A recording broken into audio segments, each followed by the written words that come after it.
Me internó por loca un viernes sin tormenta. No llevé bata de teatro ni grité. Firmé ingreso voluntario porque sabía leer entre líneas. Su abogado había escrito la palabra inestable demasiadas veces en los correos. Yo tenía otra palabra guardada en un sobre, capaz. Mi madre me enseñó a coleccionar papeles mientras otros coleccionan excusas. Esa noche, el hospital olía a cloro y a café rancio. El vigilante me ofreció agua. Tomé. Respiré. Empecé mi inventario. No me encerraron, me ordené. Psiquiatría pública, sala blanca, reloj lento. La doctora que me recibió no tenía prisa. ¿Por qué estás aquí? Porque necesito dormir y porque mi marido necesita que yo parezca peligrosa. No alzó ceja. Escribió, coherente, insomnio, estrés. Me pidió nombres de apoyo. Di dos, mi madre y mi abogada. Envié mensajes cortos, estoy ingresada, por mí. Inicio evaluación. Vengan mañana. El resto del mundo quedó silenciado. La primera noche conté las baldosas del techo, me lavé las manos con paciencia y redacté en mi libreta una política de supervivencia, no discutir con hambre, no explicar a quien no cuida, firmar solo lo que entiendo, pedir copia de todo. La enfermera leyó la lista sin invadir. Eso ayuda, dijo. Me dio un vasito con melatonina y un té. Dormí 4 horas seguidas por primera vez en semanas.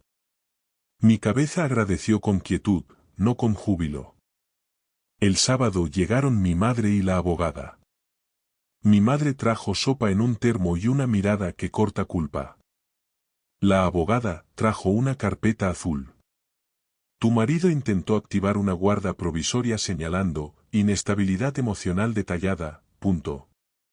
Pedí leer. Eran frases huecas adornadas con historial de histeria y episodios de celos.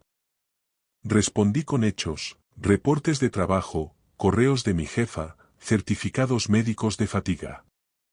La abogada sonrió con el profesionalismo de quien ve una mesa. Perfecto. Pediremos peritaje completo y un plan de alta gradual. Mientras tanto, recoge evidencias aquí, asistencia, medicación, pruebas de que estás adherente y tranquila. Papeles, no lágrimas. Mi madre me preguntó si quería salir. No. Quiero protocolo. Llamó a su amiga notaria. Ese mismo día abrimos un acta, constancia del ingreso voluntario, contactos, estado estable, línea temporal. La notaria redactó desde su oficina y mi abogada llevó las copias para firma. Yo firmé con letra firme. El bolígrafo se volvió aliado. El domingo comí sopa con pan blando y escuché a otras mujeres. Una contaba que la internaron sin preguntarle. Otra leía poemas que parecían facturas. Les ofrecí mi regla, si no entiendes, no firmes. Una enfermera me guiñó. Eres orden. Esa palabra me sostuvo. Orden no es frialdad, es manta. El lunes empezó la evaluación. Test psicológicos, entrevista psiquiátrica, examen físico. No conté drama. Conté horas de sueño, ingestas, eventos. Dije la verdad simple, mi pareja repite que estoy descompensada cuando pido cuentas del dinero de la empresa familiar, que intenta quedarme sin llaves, que me llama histeria con zapatos, que me apaga el móvil para protegerme, que insiste en que olvido cosas que no olvido. La doctora escribió gaslighting probable. Sentí una paz que no sabía que existía, que alguien nombrara el mecanismo sin exigirme espectáculo. A media tarde, llegó él con flores de supermercado y sonrisa de foto. Pidió hablar con la doctora, a solas. Ella le dijo, después. Quiso besarme en la frente. Aparté 1 centímetro. Descansa, dijo, yo meo asterisco cupo de todo. Traducción, de mis cuentas, de mis llaves, de mi historia. Lo dejé actuar su guión y pedí registro de su visita en mi expediente. Firmé mi consentimiento para que solo mi abogada recibiera informes. La doctora asintió. Límites claros ayudan. Esa noche, desde la sala común, oí a una paciente que cantaba bajito. Me recordó que la cordura no es un vestido blanco, es un horario. Apagué mi móvil y me dormí con la certeza de estar construyendo un puente y no una trinchera. Martes. La trabajadora social pidió contactos de apoyo. Di el de mi madre, el de mi jefa, el de mi abogada y el del contador de la empresa. Sí, incluí al contador. Quería una línea de tiempo contable que mostrara que, mientras yo supuestamente deliraba, pagué nóminas y entregué informes. El contador respondió con adjuntos. Papel mata adjetivo. Mi jefa envió una carta breve, empleado a cumplidora, proyecto entregado, comunicación clara. Mi abogada anexó estados de cuenta donde se ven movimientos extraños de la empresa a una cuenta reciente con iniciales que no son las mías. No lo discutimos ahí. Lo guardamos en investigación civil posterior. Primero, mi alta limpia. El psiquiatra de guardia me propuso medicación suave por 2 semanas y terapia cognitiva breve. Acepté con condiciones por escrito, dosis, efectos, duración, revisión. Pedí copia. Está bien, dijo. Me convertí en el tipo de paciente que firma con los ojos abiertos. Nadie se ofendió. Mi madre, desde el pasillo, llamó a mi abuela. Está centrada, dijo. No llora. ¿Eso es bueno? Es nuevo. Yo respiré. Fui nueva para mí. Mi abogada presentó en juzgado un escrito de medidas cautelares para proteger mis bienes mientras durara mi salud, ninguna venta sin mi firma presencial, ninguna transferencia sin doble autenticación, acceso restringido a la caja fuerte familiar. Adjuntó mi ingreso voluntario como prueba de competencia. Hice esto para dormir, no para renunciar a mi nombre. Lo sellaron. Copias a mi carpeta. Mi marido volvió el miércoles con su hermano. Querían ayudar con los papeles. La doctora los recibió en la sala de reuniones con una enfermera presente. Mi abogada vía videollamada. Ellos hablaron de cuidarme de mis impulsos. Yo puse sobre la mesa el informe preliminar, paciente orientada, juicio preservado. Silencio. La doctora explicó que yo decidía. Ellos no sabían qué hacer cuando no controlaban la mesa. Trajeron un sobre con documentos para firmas urgentes.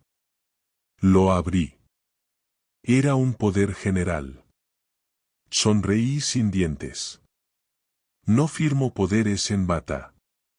Llevé el sobre a mi abogada. Ella lo fotografió, lo devolvió en pedacitos. Aprendí que la cordura también es tijera. Jueves. La evaluación adicional confirmó lo obvio: insomnio, ansiedad situacional, no psicosis, no riesgo. Plan: 3 días más de observación, alta con seguimiento. Lo escribieron con frases sobrias. Yo lloré 2 minutos en el baño. No por tristeza. Por descanso. Salí del hospital con 2 bolsillos llenos, uno de recetas y otro de decisiones.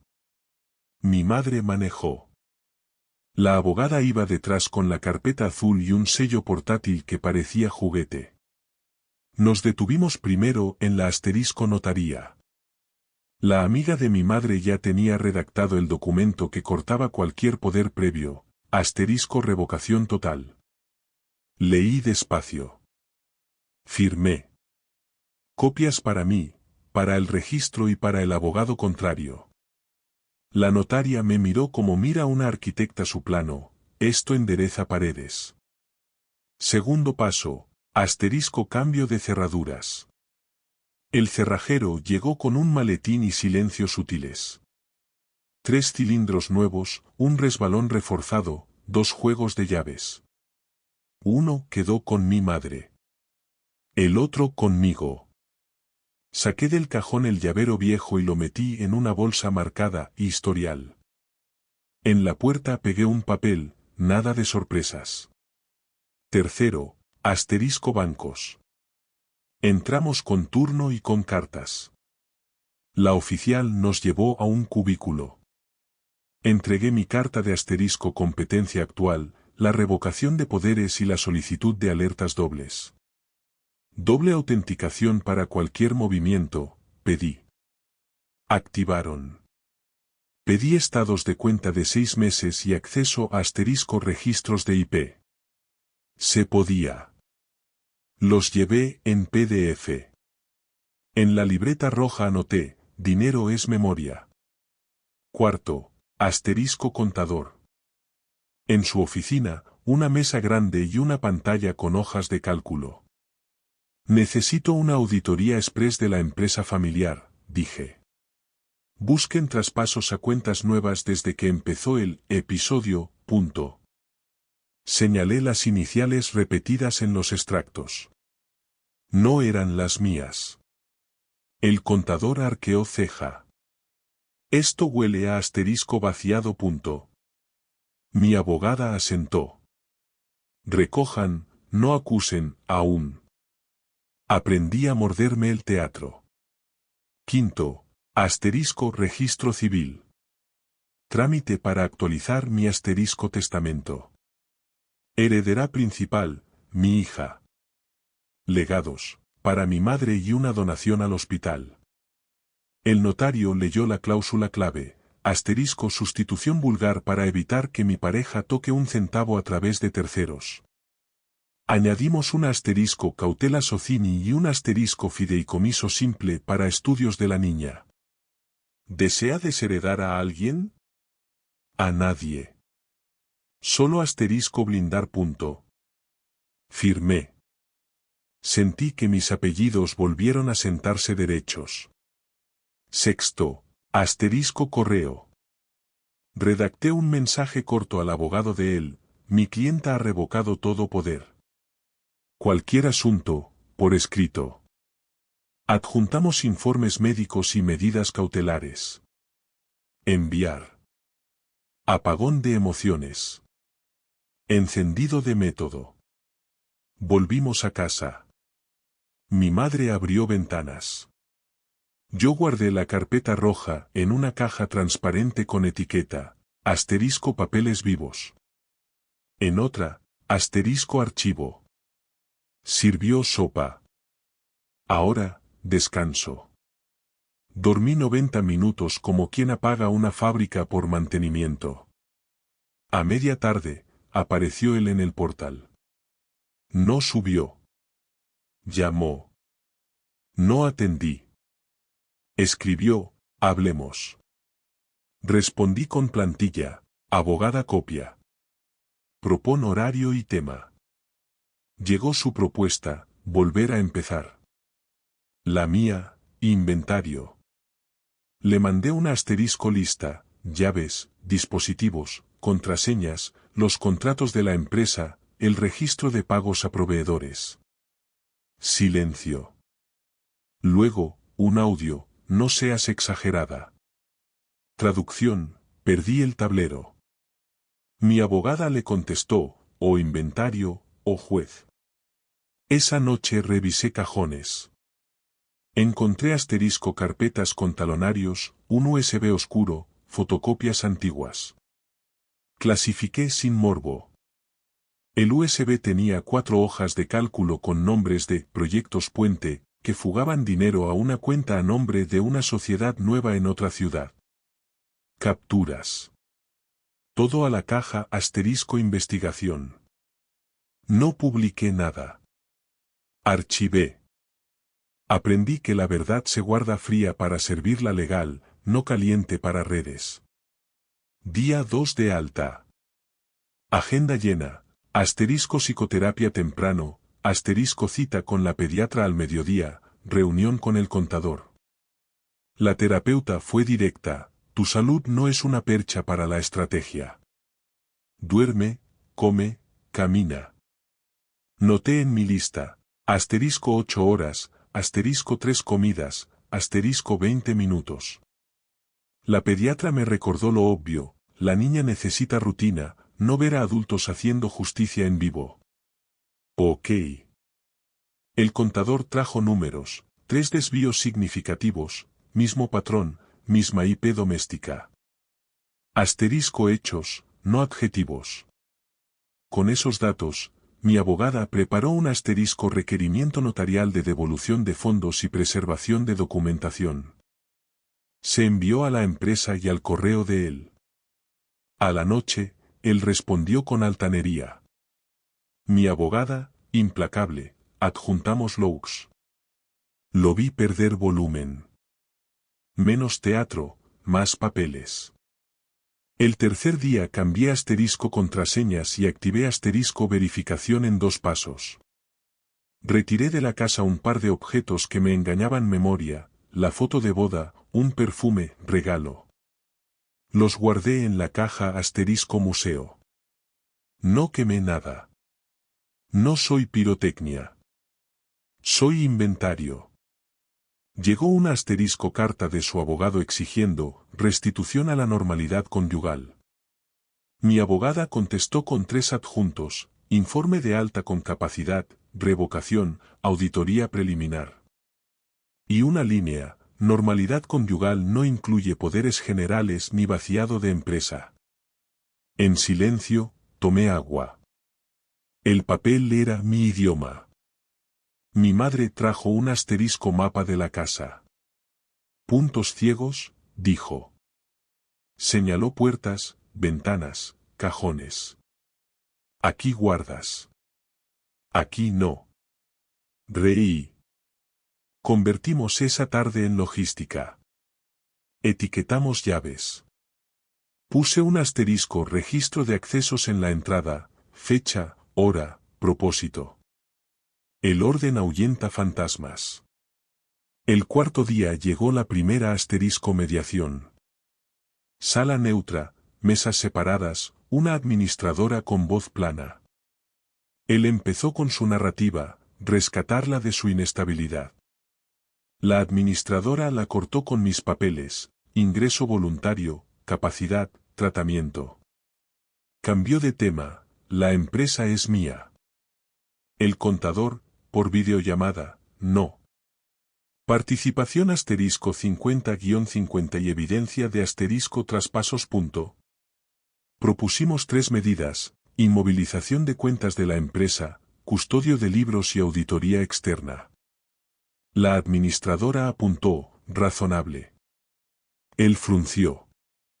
Avanzamos. Al salir, respiré como quien baja de un avión. Mi madre me abrazó pequeño. No te apures a ganar, apúrate a dormir. Fui a casa y cumplí. Dormí 2 horas. Desperté con un mensaje de mi jefa, tu informe está impecable. La vida paralela seguía funcionando. Eso me salvaba del túnel. La tercera fase fue una operación en silencio. No busqué titulares, busqué estructuras. Comenzamos por el asterisco fideicomiso. La notaria nos recibió con un contrato modelo y una advertencia. El fideicomiso protege el destino, no a sugestionables. Firmamos el instrumento en favor de la niña, beneficiaria única hasta la mayoría de edad, administrador temporal el contador y ejecutora mi madre. La propiedad de referencia quedó consignada dentro del fideicomiso, con cláusulas que impiden cesiones sin la firma de 3 partes. Fue una cerradura legal que no canta, solo guarda. Con el fideicomiso activo, el siguiente paso fue la asterisco devolución programada de fondos que el contador había identificado como movidos indebidamente. No reclamamos gritos, pedimos calendario. Se mandó un requerimiento notarial y una propuesta de pago en plazos con garantía hipotecaria sobre bienes no esenciales. Mi abogada lo dejó claro: si hay impago, se activa retención y venta administrativa. La presión en números funciona distinto al escándalo. Él vio la matemática y cambió la sonrisa por un gesto de sudor frío. Preparé mi carpeta titulada Cronograma, fechas de pago, cuentas receptoras, comprobantes a entregar, auditor externo nombrado por consenso. Cada plazo tenía consecuencias objetivas.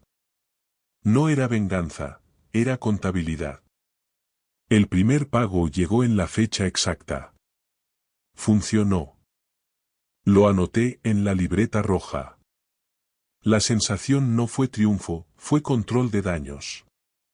En paralelo, trabajamos la maniobra para excluirlo de la herencia indirecta en caso de separación o muerte. La estrategia fue técnica y legal: modificar testamento, crear el fideicomiso, y establecer cláusulas que prohibían beneficiarios por representación. Añadimos una condición suspensiva: cualquier intento de manipulación de pruebas o fraude documental anula derechos que pudieran reclamar terceros. No usé la palabra desheredar, preferí blindar. La diferencia es pericia, no dramatismo. La notaria nos sugirió medidas adicionales: pactos sucesorios y una escritura de donación parcial en vida para bienes concretos destinados a la educación de la niña. Esa escritura, con registro inmediato, reduce el impacto de posteriores litigios. Firmé donaciones parciales a favor del fideicomiso y a mi madre un usufructo limitado para que cuidara de la niña sin alterar la masa hereditaria. La técnica legal suena fría, en la práctica, fue alivio estructurado. Mientras tanto, la mediación avanzó por cauces forzados. Su abogado, que primero pidió normalidad, ahora proporcionó fechas de pago y ofreció liquidar parte del monto para cerrar capítulo. Le propusimos calendario y garantías. Él accedió a una prenda sobre un inmueble que no es la casa familiar principal. Se firmó ante notario. Esa noche, el registro de pagos apareció en mi correo con timbres y firmas. Guardé copia en 3 lugares distintos. La reacción pública de él fue mezcla de teatro y cálculo. Hizo una publicación en redes pidiendo respeto para un proceso privado y mostrando fotos de una taza de café. Nadie creyó el café. Su abogado intentó filtrar una versión: ella exagera, todo es malentendido. No coló. Las pruebas, frías y ordenadas, hablan distinto que los aullidos. Sus intentos por fabricar simpatía se encontraron con mi carpeta roja y la respuesta seria de los bancos. Hubo un episodio tenso: él exigió ingresar a la casa para recoger documentos personales. Respondimos con procedimiento, inventario con su presencia registrada, testigo y firma. No entró solo. La abogada redactó acta donde constaba lo recogido y lo retenido. La prudencia calma a los impulsivos. Eso me salvó de escenas que usarían terceros como audiencia. A mitad del mes, el auditor externo presentó un informe preliminar con 4 hallazgos clave: transferencias repetidas a la misma sociedad fachada, cobros a proveedores fingidos, préstamos a empresas cocinadas, y retiros en efectivo no justificados. Le ofrecimos a él la opción de reparar, pago programado, auditoría completa y custodia de libros por 3 años. Su respuesta fue pagar la primera cuota y pedir prórroga en la segunda. La abogada aceptó bajo condición: prórroga solo si aporta garantía adicional. El que nunca pensó en pagar en tiempo tuvo que empezar a pensar en hipoteca. A la par, trabajé con la notaria para inscribir cláusulas protectoras en la escritura de la casa: limitaciones a transmisiones, prioridad de administración al fiduciario y prohibición de gravámenes sin consentimiento de los 3 miembros del comité. La vivienda, que alguna vez fue escenario de sus decisiones unilaterales, pasó a ser pieza sujeta a reglas. El significado fue claro: aquí manda la ley, no el capricho. La prensa intentó olfatear morbo. Un paparazzi pidió fotos del matrimonio en crisis. Le ofrecí una frase escueta: estamos en procesos legales y priorizamos el bienestar de la menor. Se fue. La verdad sin ruido es a veces un repelente más efectivo que la defensa. No busqué venganza mediática, busqué blindaje real. Su familia reaccionó con tensiones, llamadas, mensajes, una tía que apareció en portería con consejos. Respondimos con protocolo, un correo corto y derecho. No respondemos a ultimátums. Cualquier solicitud, por abogado. Corto. Claro. La familia que no sabe contestar a papeles intenta la carta. La carta queda en la carpeta roja. Un episodio legal crucial fue la revocación de poderes notariales que ahora se hizo pública. Se inscribió en registro público la revocación y se notificó a todas las instituciones relevantes. Eso cerró varios caminos de acceso que él había imaginado. Además, se inició una petición de medidas cautelares que congeló temporalmente la posibilidad de desvío de activos adicionales hasta resolución final. Las prisas del otro lado se traducían en consultas con su asesor fiscal a deshoras. Con todo esto, mi vida diaria trató de normalizar: terapia, trabajo, la niña, la sopa. Por la noche revisaba el cronograma y tachaba pagos recibidos. El control no me hacía invulnerable, me hacía eficaz. La eficacia quita tiempo a la rabia. En la última semana, mi contador propuso una acción preventiva: solicitar a la Fiscalía un oficio de documentación para obtener registros bancarios internacionales. Se envió con sello y efecto. Esa movida amplió el espectro de investigación y lo obligó a ofrecer pruebas de origen lícito. De pronto, la conversación ya no era moral sino técnica: ¿puedes probar el origen de esos fondos? Si no, el fideicomiso y las medidas cautelares sostienen la respuesta. La cuarta fase fue de ejecución fría: fechas, comprobantes, testigos. No hay heroísmo sin hora. Empezó con la activación del cronograma de devoluciones. El primer pago llegó y lo verifiqué contra el número: transferencia, identificador, sello bancario. La abogada me mandó un PDF y yo lo imprimí y lo puse en la carpeta roja. Luego el contador actualizó la hoja de control y marcó el punto en verde. Respiré sin ruido. La matemática no pide teatro. El mecanismo tiene pasos concretos. Primero, verificación. Segundo, acto notarial que documenta aceptación. Tercero, depósito en cuenta fiduciaria ligada al fideicomiso. Cada pago fue acompañado por acta notarial. La estructura fue tan rígida que redujo cualquier tentación de improvisación. Él aprendió que la sonrisa no puede sustituir un asiento contable. En paralelo, la mediación entró en su fase decisiva. El mediador propuso una solución técnica: calendario de entregas, auditoría final y transferencia operativa a la custodia del fiduciario. Propuse que la primera entrega se hiciera por cheque bancario certificado y la segunda por transferencia. Él quiso pagar en efectivo, le negamos. Por seguridad y trazabilidad, dijo la abogada. La mediación prosperó porque ambos queríamos evitar un juicio largo. Él, por intereses; yo, por paz. La ejecución del calendario no fue lineal. Hubo un retraso en la segunda cuota. El contador detectó una excusa documental que no convenció. En el expediente, la abogada documentó la prórroga condicional y la garantía adicional que exigimos: hipoteca sobre un local comercial de su sociedad. Firmó. El efecto práctico fue inmediato: su movilidad financiera se amarró a un contrato. Ya no podía mover a su antojo.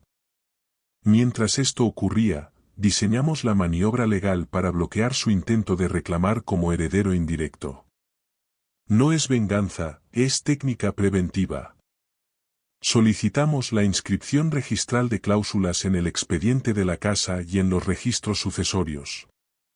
También elevamos una demanda preventiva para declarar la nulidad de actos fraudulentos y solicitar medidas cautelares más amplias. El objetivo era claro, que cualquier reclamación futura de su parte requiriera prueba sólida y no pudiera beneficiarse de mecanismos sucedáneos. La reacción pública de él fue inercial. Publicó textos ambivalentes en redes y vulgares. Su estrategia de compasión fingida no resistió el ritmo de la prueba. Los aliados que antes sonreían en cenas empezaron a mirar sus cuentas. En privado, sus llamadas eran más tensas y menos seguras. En el juzgado, su abogado pedía prórrogas, fuera, sus gestos buscaban complicidad. Fue perdiendo volumen. En un episodio crítico, intentó manipular la escena con un documento falsificado, una supuesta carta mía donde perdonaba y solicitaba no acciones. La abogada lo detectó en horas y lo clasificó como prueba de intento de fraude. Lo denunció de inmediato. La fiscalía abrió diligencias. Su capacidad de maniobra se vio reducida. La noticia no corrió por prensa, corrió por registros. Eso nos protegió de escándalos. Administrativamente, ejecutamos la transferencia de la parte comprometida al fideicomiso. Notaria, sello, acta, y la propiedad quedó inscrita con cláusula de administración a favor del fideicomiso. No hubo fotos. Hubo un asiento en un libro público. Esa pequeñez formal es la que luego evita juicios. La ley no necesita emoción, necesita firma. Conforme avanzaban las devoluciones, consolidamos un protocolo para la niña, custodia temporal compartida con reglas claras y supervisión profesional para visitas. La prioridad fue su rutina y miedo cero a la exposición mediática. Instalamos un registro de visitas en la casa y una tercera parte, la niñera nueva y la abogada, como testigos de actividades. Todo lo que pasa entra en una hoja. La vida de una niña se protege con hojas y no con discursos. En la quinta semana, el contador entregó el informe final preliminar.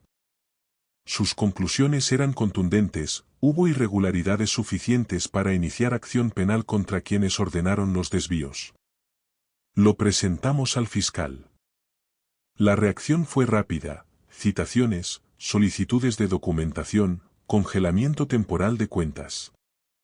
El hombre que antes movía ríos financieros ahora se encontró con fronteras de piedra. Eso cambia la energía de los que consideraban la impunidad como recurso. La respuesta familiar escaló en otra dirección, presiones psicológicas. Llegaron mensajes a mi madre, llamadas a amistades, intentos de reconciliación que olían a chantaje. En cada caso, la respuesta fue la misma, protocolo. No permitimos conversación privada sin abogado o notario. Esa firmeza redujo la teatralidad a sus límites y mantuvo a salvo al núcleo doméstico. Un momento inesperado fue la carta de un amigo suyo que pidió confidencialidad y ofreció mediar. La abogada aceptó la reunión con condiciones, tema único, acta, firma. El mediador pidió una reunión privada. Acepté con un testigo. En la sala escribimos lo conversado y lo firmamos. La sinceridad que pide papel evitó versiones cambiantes. El que habla con notas se ajusta al texto. La verdad con fecha es más difícil de torcer. Mientras tanto, ajusté mi vida, trabajo remoto parcial, sesiones de terapia, caminatas con la niña. El cuerpo marcó el paso, menos ansiedad, sueño mejor, hombros más bajos. Aprendí que el daño inmediato no borra la necesidad de cuidar mi salud. Los papeles ganan casos, el cuerpo gana la vida. Ambas cosas valen. En el plano económico, resolvimos la separación parcial de bienes, cuentas separadas, tarjetas bloqueadas, acceso a la contabilidad limitada. Redujimos el margen para que él accidentalmente siguiera usando recursos que podrían ser reclamados por la niña. Fue un trabajo de hormiga, cambiar claves, revocar permisos, pedir autorizaciones bancarias nuevas. Repetición y control. La presión mediática intentó reactivarse con rumores. Respondimos con una frase única: comunicaremos por canales oficiales. No más conferencias. No más declaraciones. La abogada subió una nota pública sobre el proceso y la protección de la menor. Eso cerró portales de morbo. El periodismo que busca sangre se cansó de puertas cerradas. El hombre empezó a desplazarse menos, a sonreír menos. Su grupo de apoyos se redujo. Le vi una llamada en la noche a algún conocido: no puedo con las cuentas. Es la confesión que nadie quería oír. La maquinaria legal demoró, pero su energía cambió, de victimario a responsable económico. Ver esa transformación sin abrazos fue una victoria técnica. La quinta etapa fue el pulso final. No hubo trompetas, hubo sellos. Empezó con la vista en el juzgado civil. La sala olía a madera y a formalidad. Llevé la carpeta roja, la notaria vino por acta y el contador por pantalla. El juez pidió orden, exposiciones breves, pruebas concretas. La abogada presentó cronograma, sellos, transferencias, copia de la revocación y el fideicomiso. No hablé hasta que me pidieron. Cuando lo hice, dije números, fechas, importes, comprobantes. La voz no tembló. Eso cuenta. El abogado de él intentó relativizar: pagos en negociación, no fraude. Tarde. El auditor entró con informe pericial. La palabra técnica tiene poder: desvíos injustificados, conciliaciones simuladas, sociedades pantalla. El juez pidió peritaje complementario y fijó medidas: congelamiento parcial, entrega de garantías adicionales y supervisión judicial del calendario. Salimos por turnos. La justicia se parece a una máquina lenta que funciona si la impulsas con papeles limpios. Mientras tanto, la fiscalía recogió indicios penales suficientes. Una denuncia por administración desleal y apropiación indebida se admitió a trámite. Las citaciones llegaron en cadena. Él declaró con defensas técnicas. El fiscal pidió documentación adicional. La sensación en su entorno ya no era la del engaño doméstico, era de expediente. Los amigos discretos no comentaban lo que antes aplaudían. La energía social es un termómetro útil. En paralelo, negociamos el acuerdo civil final: devolución total o calendario garantizado, plus por daños y costas, custodia regulada para la niña y cláusulas de no contacto y no difamación pública. Hubo tensiones. Hubo prórrogas. Hubo una madrugada de mensajes suyos implorando y otra madrugada de mi madre recordando: duerme. A la mañana, la mesa firmó. Entró un cheque certificado y un aval hipotecario sobre un local. Legalmente, era cierre parcial; emocionalmente, fue un exhalar largo. La fiscalía, por su lado, mantuvo la investigación. Solicitaron información bancaria internacional. Un par de cuentas en el extranjero quedaron en suspenso. Su abogado intentó negociar una salida con multa y reparación. La fiscalía valoró la negociación pero advirtió: debe existir reparación real y no un parche que permita seguir manejando recursos. La prensa intentó asomarse. Respondimos con la nota oficial: proceso en trámite, prioridad menor. Se cerró la puerta al espectáculo. Con la parte económica apuntalada, llegó la ejecución de medidas: el banco ejecutó la prenda sobre el local en caso de incumplimiento, la inscripción del fideicomiso quedó pública, la inscripción de la nueva cláusula en la escritura de la casa aparecía con sello. Los papeles se multiplicaron en carpetas y copias. El poder del ruido fue sustituido por la aritmética del sello. Los cierres técnicos no dan titularazo viral, pero funcionan más y duelen menos a largo plazo. En lo social, su figura menguó. Algunos conocidos le retiraron invitaciones. Un socio propuso una separación de negocios. Un cliente pidió garantías de transparencia antes de firmar contratos. Sus redes tuvieron menos likes. La reputación, que antes parecía un club, ahora pedía clarificaciones. Vi gente que antes sonreía ahora buscar excusas. No celebré sus pérdidas sociales, celebré la reparación de la casa y el silencio de protección para la niña. Legalmente, pedimos también la inscripción de una asterisco cláusula de prohibición de representación que dificulta que su nombre aparezca en actos societarios sin la firma del fiduciario. Es técnica pero potente, limita su capacidad de volver a meter la mano en el volante. Firmada y probada, esa cláusula fue el núcleo que convierte la esperanza en herramienta, transforma el drama en mandato. La audiencia penal avanzó con diligencias y declaraciones. Los peritos bancarios explicaron flujos y la acusación se centró en la administración desleal. El fiscal pidió medidas cautelares ampliadas. Él firmó un acuerdo parcial, se comprometió a colaborar con la investigación y a respetar el calendario.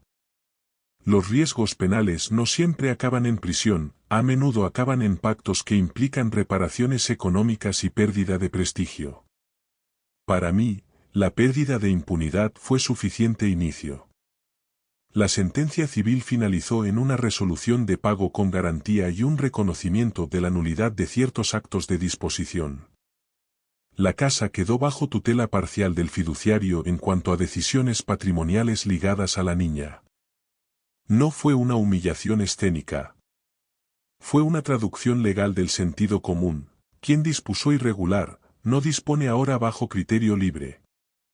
El cierre económico tuvo un efecto práctico, la cuenta puente recibió la suma comprometida, las deudas de la empresa se regularizaron y los proveedores dejaron de reclamarme a mí.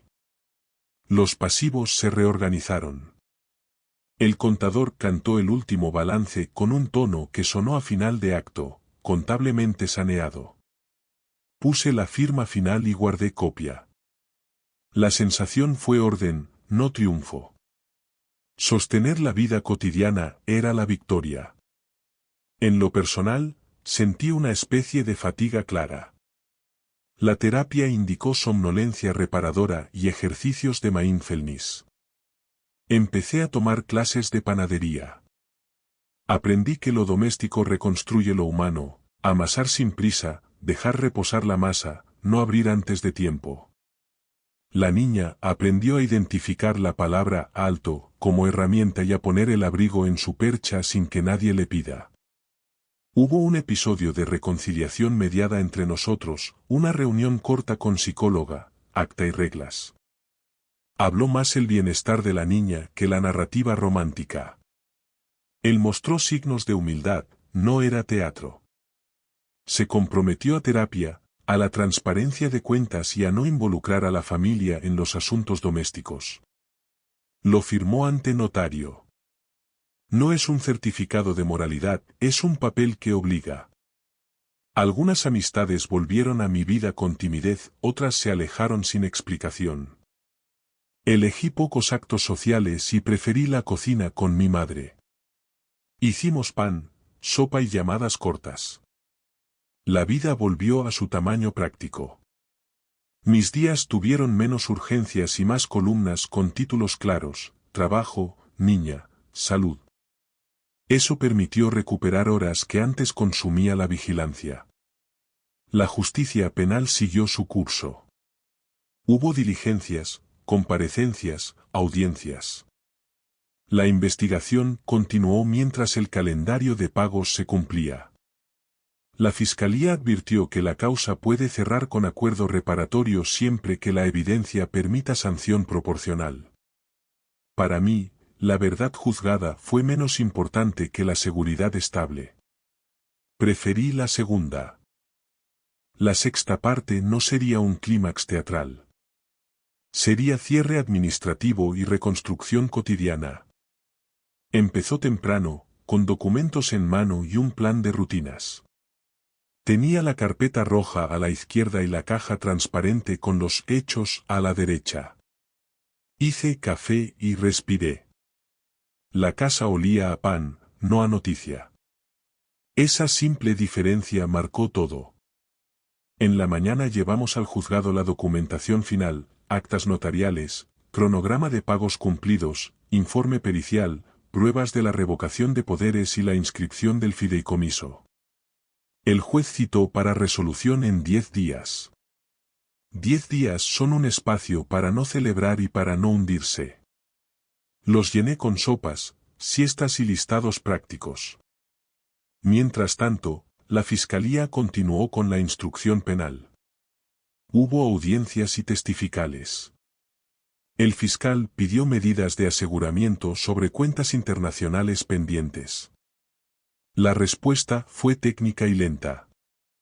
Su abogado propuso un acuerdo reparatorio que incluía renuncia a reclamar derechos sucesorios indirectos y pago compensatorio adicional. Lo evaluamos con cuidado. No todo lo que reluce es reparación. La negociación civil siguió su curso paralelo. Antes de la sentencia, acordamos un pacto que incorporó calendario de pagos garantizados, custodia compartida regulada, cláusulas de no difusión, y obligación de no contratar terceras personas para actos de representación sin consentimiento del fiduciario. Además, incluyeron una cláusula penal por incumplimiento que activaba ejecución inmediata de garantías. Ese documento se firmó ante notario y quedó en vigor antes de la resolución. 10 días después el juez dictó resolución parcial que homologó el acuerdo civil y ordenó la inscripción de ciertas medidas cautelares. No era un fin absoluto, pero sí una base jurídica sólida. La sensación fue de anclaje, la ley nos dio un piso. Guardé la resolución en la carpeta y saqué copia para la abogada y para el contador. La oficial del juzgado selló el expediente. Ese sello fue el sonido que necesitaba. En paralelo, la fiscalía continuó su trabajo y, con la prueba acumulada, cerró un ofrecimiento de procedimiento abreviado condicionado a reparación. Él aceptó colaborar, aportar documentación y cumplir calendarizaciones, lo que redujo el foco penal a una sanción económica proporcional. No era justicia épica. Era una traducción pragmática, reparación y control. Firman los acuerdos quien puede y quien quiere. Con los acuerdos activos, la casa volvió a su ritmo. Reforzamos protocolos, la política de hogar, pegada en la nevera, la hoja de ruta de visitas, el registro de accesos y el calendario de pagos visible para el fiduciario. Enseñé a mi hija la palabra alto como herramienta y la acompañé a colgar su abrigo. Las rutinas pequeñas son la electricidad que mantiene en marcha una casa. Profesionalmente, recuperé mi espacio. Mi jefa aprobó mi plan de reinserción laboral paulatina y me ofreció un proyecto que acomodaba mis horarios de madre. Volví a entregar trabajos con la calma de quien tiene una estructura que sostiene la vida. Aprendí a priorizar, tarea, pediatra, terapia, sueño. Lo puse en columnas en mi libreta y lo cumplí. La relación con él fue formal y medida. Nos vimos en mediación para ajustar detalles de cumplimiento y hablar de horarios. Hubo momentos tensos. Hubo disculpas cortas. Hubo acuerdos escritos. No hubo reconciliación romántica ni escena de culebrón. Hubo una firma más. Esa firma me gustó porque obligaba a la letra, no al ánimo. En lo social, su entorno se reacomodó. Algunos amigos volvieron con distancia, otros desaparecieron. Eso no me dolió. Aprendí a medir la amistad por la coherencia, no por la presencia en fotos. Mis amigas verdaderas asistieron sin juzgar, con comida y silencio. Mi madre cocinó sopas que salvaron más días que un discurso. Legalmente, el efecto más duradero fue la estructura sucesoria, la casa y ciertos activos quedaron protegidos por el fideicomiso y las cláusulas inscritas. Si en el futuro hubiese intentos formales de reclamación, la carga de la prueba y las barreras procesales harían complejo cualquier beneficio oportunista. La herencia de la niña, por diseño, fue blindada. No es trayectoria de odio, es técnica de protección. La Fiscalía, tras intercambio de pruebas y colaboración parcial, ofreció un acuerdo que implicó sanción económica para él y obligación de colaborar con la investigación. El pacto se homologó y quedó con efecto público. En la práctica, eso significó que sus maniobras quedaron documentadas y el sistema respondió. Para mí, esa respuesta fue suficiente para dejar de alimentarme de sospechas. La última parte del proceso civil incluyó una cláusula de no representación. Se registró, no puede actuar en nombre de la niña ni como representante de bienes hasta que su situación judicial no permita. Esa limitación reduce su capacidad de influir en decisiones patrimoniales. Técnicamente, lo deja fuera del acceso fácil a la herencia que antes soñó tener. A nivel psicológico, la terapia me acompañó. Trabajamos temas que no son material para redes: confianza rota, límites, culpa, descanso. Aprendí a no convertir mi vida privada en guión público. Me hice responsable de mi ritmo. La abogada me recordó que la ley protege si la usas con constancia. La terapeuta me recordó que el cuerpo funda la decisión y que la ley solo acompaña. El día que retiré los últimos sellos del expediente fui con mi madre. Hicimos un ritual tonto, compramos una planta grande y la pusimos en la terraza. La nombramos raíz. No por literalidad, por símbolo. La planta necesita sol y agua. La casa necesita sopas y reglas. Lo dije en voz alta para que la niña lo escuchara: raíz, cuida. Ella aplaudió. A partir de ese momento, mi trabajo fue convertir la sentencia y el acuerdo en rutina. Pagar facturas, verificar transferencias, revisar que las visitas cumplan horarios. Menos drama, más checklists. El método que me salvó en la clínica se transformó en forma de vida: actas, horarios, firmas. Aprendí que la libertad práctica tiene más arquitectura que retórica. Hubo tiempo para perdonar, pero no obligué a perdonar. Perdonar no es archivo de errores, es decisión personal. Elegí mantener límites claros y no otorgar confianza automática. Si un día los hechos cambian y la consistencia aparece, la convivencia tendrá pasos. Mientras tanto, la casa funcionaba con políticas y no con promesas. En la escuela de la niña, conversé con su profesor para diseñar una palabra de seguridad: alto. Si en la actividad alguien la hace sentir incómoda, dice alto y el profesor actúa. Eso no es paranoia, es prevención. Le enseñé a distinguir secreto peligroso de sorpresa bonita. Su aprendizaje fue mi victoria silenciosa.